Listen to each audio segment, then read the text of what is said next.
नकवी साहब यहाँ बैठे हुए हैं। मैं 2-3 बातों की तरफ इशारा करना चाहूँगा, क्योंकि ये वक्त एक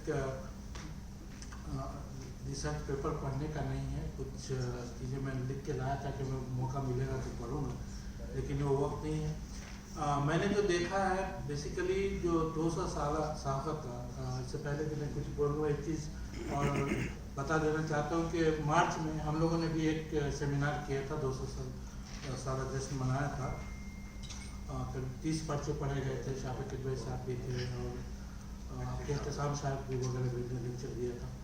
तो एक उसकी प्रोसीडिंग्स भी छप रही है, तो आउटकम आएगा तो उससे भी पता चलेगा कि जो तब्दीलियाँ आई किस तरह की आई। जैसा कि उन्होंने कहा कि जो लिसानी ज़बान की सतह पर जो तब्दीलियाँ आई उस पर फोकस था वो छप के आ रही है। तो इंशाल्लाह आप लोगों को पढ़ने का मौका मिलेगा और अपने तअस्सुरात भी दीजिए। दूसरी बात, जो अभी जो 200 साल सफ़र है, इसमें जो तब्दीलियाँ हैं, मैंने अपने पेपर में इनको 3 हिस्सों में बांटा है, 3 फेजेस है डेवलपमेंट ऑफ उर्दू सहाफ़त। फर्स्ट फेज जो है शुरू से लेकर 1822 से लेकर के 1900 तक, दूसरा फेज जो है वो 1901 से लेकर 1947 तक यानी आज़ादी तक, और तीसरा फेज जो उर्दू सहाफ़त का वो आज़ादी के बाद से लेकर अब तक है। तो वो जो चेंजेज आए हैं, जो हर दौर में जो मासेज रहे हैं, जो ऑडियंस रहे हैं, उसकी नज़ाकत को देखते हुए भी बहुत सारे अखबार रिपोर्टिंग करते रहे हैं, मवाद छापते रहे।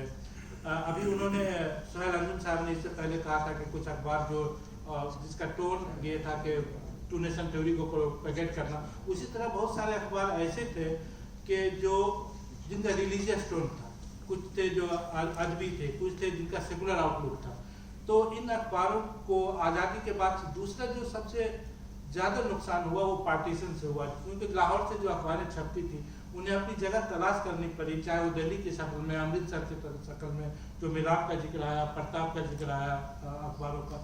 तो ये सब थी आज़ादी के बाद से लेकर के उनको अगर देखें तो ये लिसानी सतह पे पूरा एक हम लोग उसको बोलते हैं, जो प्रोसेस के दौर से गुजरता है, जो तब्दीलियाँ आती हैं किस तरह।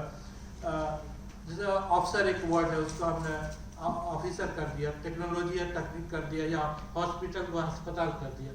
तो एक फिनोमेना है, लिंग्विस्टिक प्रोसेस है जिसकी वजह से ये चीज़ें होती हैं।